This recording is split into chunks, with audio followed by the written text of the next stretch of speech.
Hey Kindred. So, I don't even know how to start this. I'm going to do like a folder of basically just artist thoughts. And this one I figured I would start off with maybe answering the question that everyone always asks. How many years have you been an artist? How many years have you painted? And the answer to that question, beautiful groovy cats and kittens, is quite literally my whole life.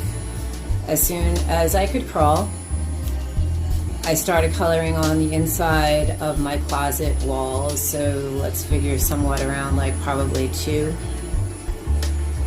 I always colored on the walls.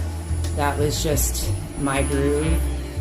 My parents were young hippies, so quite literally we rented probably every single place that we had been living in until I was about 12 years old, because we were always traveling nomadic. So hence that's probably where I get that Rolling Stone, keep on trucking nomadic lifestyle from. I love you, Mom and Dad. And the story that I'm going to share with you today is about the soul of an artist and how an artist cannot be suppressed. So when I was about 5 years old, I want to say, yeah, I guess probably about 5, right before I went to kindergarten, we were renting this really, really beautiful old-fashioned Victorian home that had a beautiful sun porch and upstairs bedrooms that was over by the lake where I had grown up. And, you know, my father, being the typical father that he was, like started freaking out about the fact that I would not stop drawing on the walls. He was like imploring my mom. He was like, Rosie, you gotta get her to stop doing this, you know, every single time we move I've got to paint. He's like, it's ridiculous. She's got to stop doing this. You can't keep destroying every home that we live in. What happens when we buy a house? That kind of thing.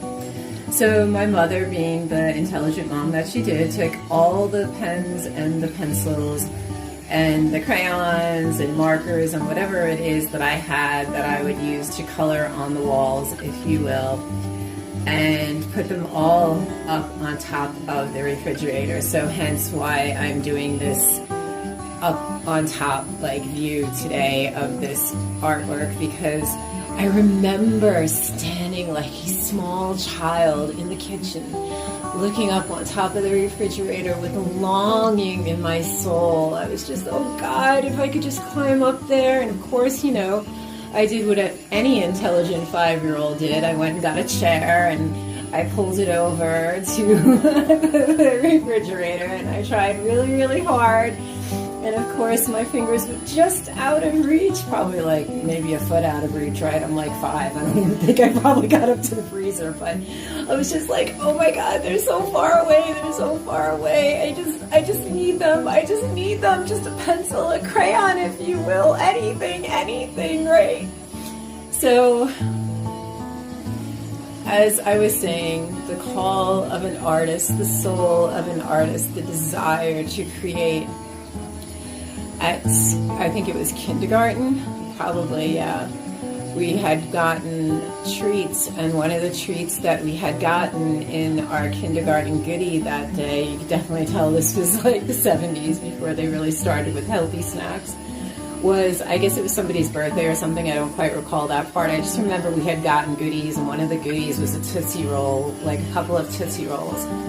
And I remember coming home gleefully, with my Tootsie Roll in my hand, and I chomped, and I smushed, and I chewed, and I created all sorts of groovy saliva until that beautiful brown liquid was sloshing down my little chubby fingers. And I drew on the wall with my liquidy, gooey, sticky Tootsie Roll. Needless to say, that Christmas I got a roll of paper and pens and pencils and a chalkboard and a great big easel in that beautiful sunroom that Santa Claus had brought me that Christmas. And I have never stopped creating art ever since. As always, I am sending you nothing but light, love, and blessings, kindred.